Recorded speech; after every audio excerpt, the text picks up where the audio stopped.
Hi అండి. మీరు రాత్రి అన్నం మిగిలిపోతే ఏం చేస్తారు? నేనైతే ఇలా పులిహోర చేసేస్తానండి. మా చిన్నప్పుడు బాగా ఈ పులిహోరలు చేసేవారు. అదేవిధంగా నేను కూడా అలా చేసేస్తానండి.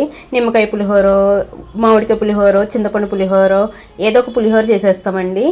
ఇదివరకు అయితే మా అమ్మగారు అయితే నీళ్లు పోసేసి పెట్టేవారు. నైట్ అన్నం మిగిలిపోతే అది పొద్దున్న చల్లదన్నం కింద తినేసేవాళ్ళము మా స్కూల్కి వెళ్ళే టైంలోని. మాకు టిఫిన్లు కట్ట ఏం తెలియవండి.